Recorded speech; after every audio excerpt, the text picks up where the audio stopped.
please go outside. Judge, Hold on. So we're on the record. It cause number 253-4377, 2505-146.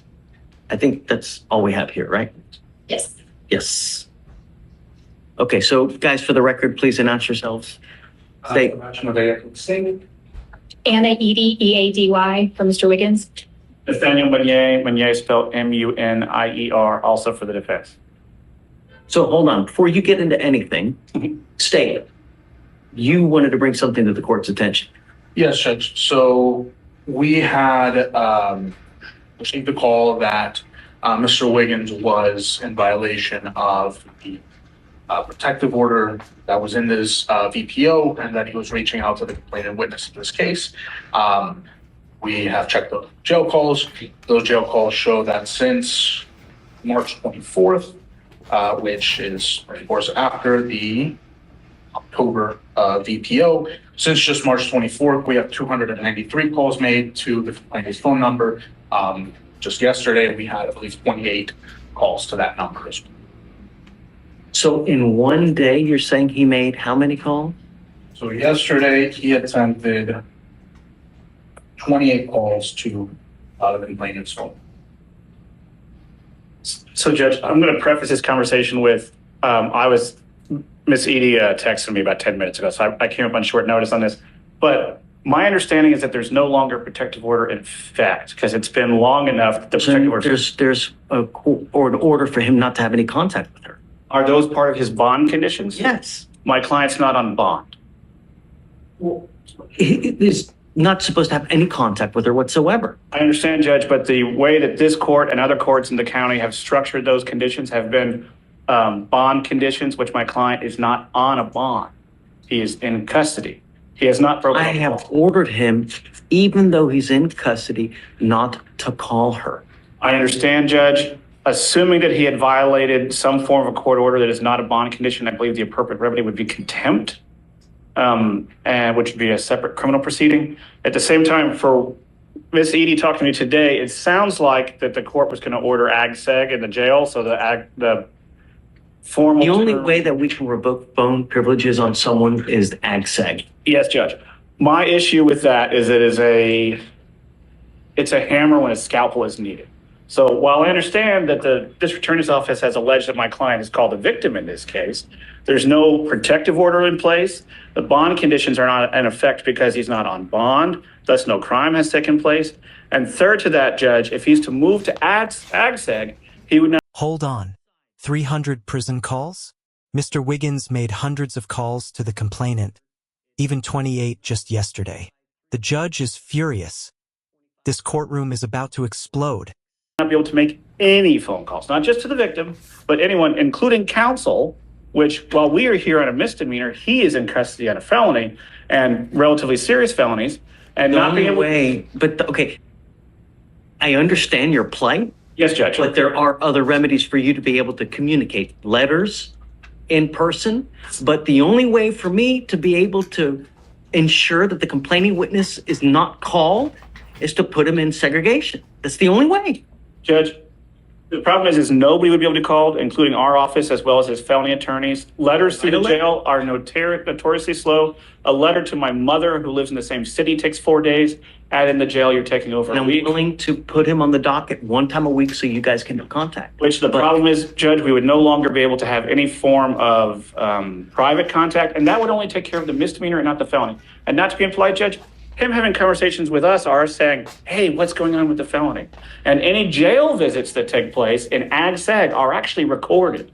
They're notified by counsel going through the door that those calls are being recorded.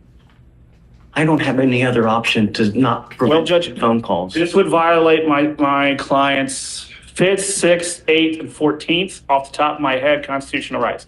Right, self-incrimination, because every conversation is going to be monitored going in and out of the jail because they're going to be recorded via jail visits. He will no longer be able to have private visitation inside the courthouse.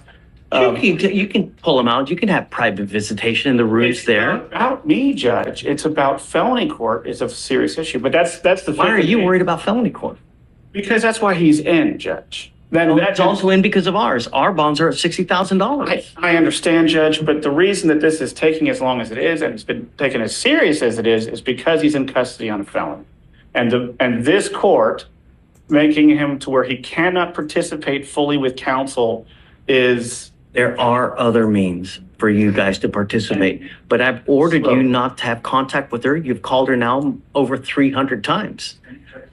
I don't understand why you guys aren't filing additional charges anyways. Sorry, Judge, I missed the last statement. I'm The sorry. only way that I can prevent him from making 300 phone calls is to put him in another wing. I was going to talk with the DA, and obviously, if my client's making these calls, and that's an if, he's dialing a single number, the jail's numbers can be easily blocked. I've done it on my cell phone numerous times when I've changed cell phones. Over the weekend, last weekend, I had 15 jail calls from one client.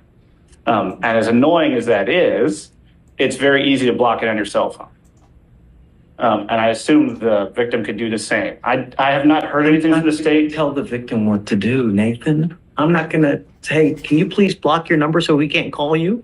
The least restrictive means, Judge, strict scrutiny dealing with constitutional rights. No other way to prevent him from making phone calls. I have acquiesced to you guys before and I have admonished him before. Please don't. We put you in seg last time. You were there a month. You came here begging and pleading, I'm not going to do it, I'm not going to do it. And now we have 300 phone calls. So I don't know what else to do. But now back in ACSEG. I'm going to sprinkle the word allegedly to the phone calls because it's the kind of thing where records would exist that have not been provided to the defense by the state. Do you have the records? Well, I mean, I have them. I just have to I have to do the form to get them up with the forms. Yeah. Okay, so let's. Judge Fleischer lays down the hammer, no contact, no third-party calls, legally binding oath. One violation and it's straight to jail. The courtroom drama is intense. Let's set up for a formal hearing because I don't want. You're right.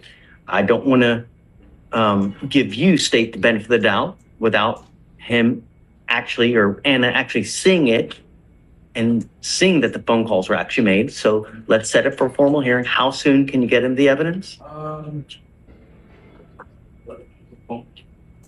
trying to think of the last time that I got killed. It could be tomorrow, it'll be a few days. So, I don't know if we want to set it up for next Monday or something like that. I think I should have it by then. This is just the point of that. Actually, connected to suspense those places. And if we could keep him in normal population so that we could visit him, as does his felony counsel, and they could Wiggins, I'm going to have you sign an affidavit today promising me you're not going to reach out to the complaining witness in this case by any means. If you do, I can have a contempt hearing, and every single time it's punishable by up to 6 months in jail and a $500 fine per the advice of your lawyer. Because he thinks this is the correct avenue instead of AGSEG. Do you understand? No. Don't contact the complaining witness. Don't use anyone else to contact the complaining witness. Don't use anyone else's number to contact the complaining witness. I'm going to rephrase what he just said. That means calls going through third parties. So if you call mom and have mom call her, that's against the rules. If you call mom and have mom forward the call, that's against the rules, et cetera, et cetera. Good. Okay.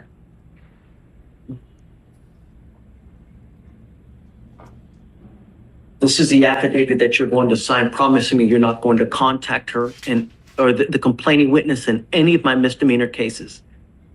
Do you understand? Okay, so you want to set it for Monday? Okay. But just get it as soon as you can, get it to them. Have a hearing on Monday to see whether he's actually making the phone calls that we ordered him not to.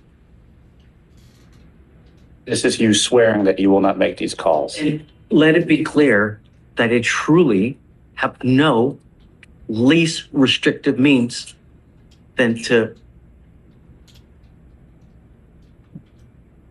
deny his ability to make phone calls to the complaining witness. There really is no less restrictive means. Judge, my understanding is that the jail can prevent Mr. Wiggins' SPIN number from calling him. In the last time, he used someone else's SPIN number to make the phone calls. And what's that? So, Yeah.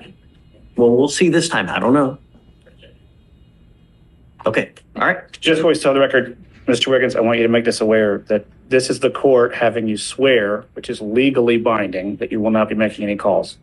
And if you violate this sworn oath, then that is punishable under the law. You understand? Sure. Okay. Thank you, Judge. Thank